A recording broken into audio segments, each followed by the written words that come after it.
Hey everybody, this is a 20-gallon tank that I call my wife's tank.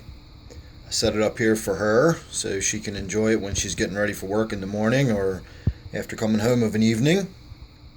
And today I got in here and I did a little bit of work on it. I did a water change, I got the glass wiped down, I vacuumed the gravel as best I could, and I added a few new fish.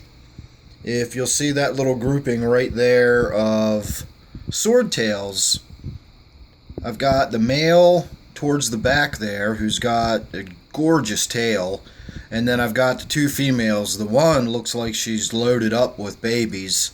She's getting really big. And then the male's back there somewhere.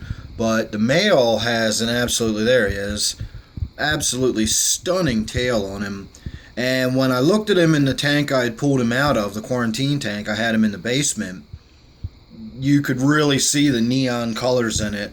So they got pretty stressed out in the capture and transfer process. I had a heck of a time getting them out of there for, swordtails in a 10-gallon tank. You wouldn't think they'd have been as difficult as they were, but their colors were really washed out, and then I immediately moved them into this tank, and then I decided that I should do a water change on the tank. I probably should have done that first, but I hadn't really planned on doing the water change. It was sort of spur of the moment, etc. And so here we are. We've got these three swordtails now in my wife's tank. So that's the only real change I've made. If you notice, I've got snails all over the place in here, and believe me, I wiped a ton of the snails down off the glass. I do have a couple coolie loaches downstairs in my quarantine tank as well, and I had a go at getting them out of there, but they're just going to be a real nightmare, and I've got to be a little more prepared for doing it. The problem is the tank is sitting on the bottom shelf of a little aquarium stand, because it's not really meant to be a tank I do anything with. It's just sort of a quarantine tank. So opening the lid and feeding the tank is fine, but doing water changes is difficult. Getting a net in there, underneath of the lip. I've only got a couple of inches above the tank. I got just about enough room to open the lid, and that's it. When the lid swings open, if there was any less distance between the top part of the rack and the top of the tank, the lid wouldn't even open all the way.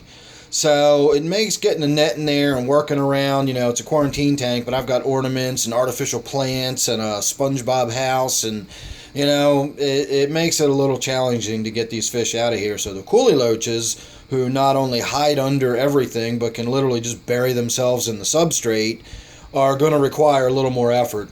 So I will probably wind up getting in there and doing a huge water change, knocking 80% of the water out of the tank, and when I've got it down to a gallon or two, I can actually lift the tank right off that bottom shelf and pull it out, onto the floor. I can get those coolie loaches out of there, and once they're out of there, it'll be an empty tank, and I can give it a good cleaning, get it set back up, and, kind of reset everything. So the idea being, if I ever do get those coolie loaches out of there, they're going to come into this tank too, and then I shouldn't have any more issues with snails in here, because as far as I know, any kind of loach, including the coolie loaches, will devour the snails.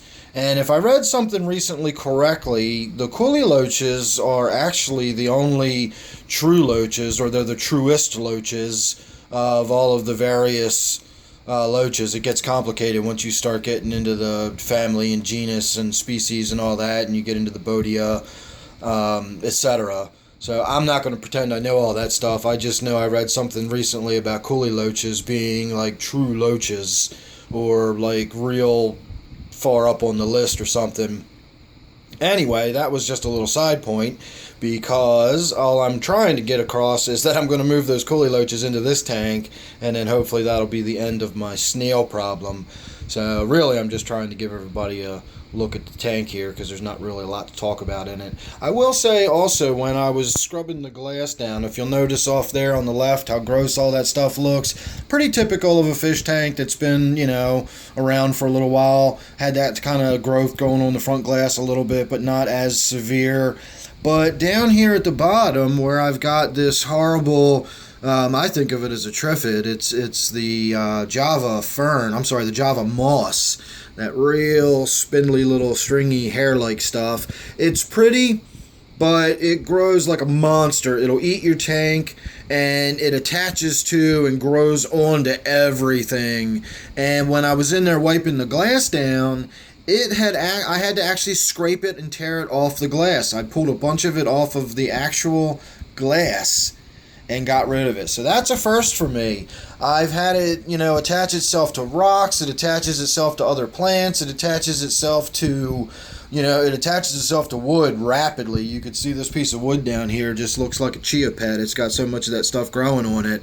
So, I would imagine if you've got any fish that aren't fast moving, if they sat around long enough, that stuff would start growing on them too. So now I've actually seen it attached to the glass, or more likely it was probably growing onto the stuff that was growing on the glass. And now that I'm looking, if you look right there dead center, you can see what looks like a crack in the glass. That is actually all the way touching the glass, whereas some of those other strands you can see here off to the right, a little more under the filter, that's not actually touching the glass. That's free floating in the water. But that little section right there that's dead center now behind this angelfish, gorgeous angelfish I might add, that is actually on the glass. So I'm wondering if that's not actually growing up on the glass. I don't know. That'll be interesting.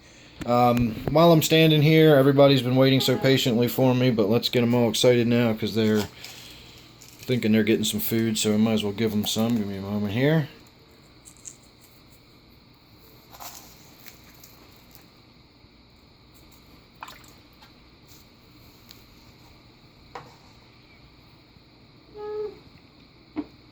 If that wasn't all the way in the back of the tank, I would have tried to get my arm in there to have a look at it, but I'm going to guess it probably is growing against the glass since it was doing that on the front glass, and I just don't see any difference. I don't see any reason why it wouldn't be doing the same thing in the back.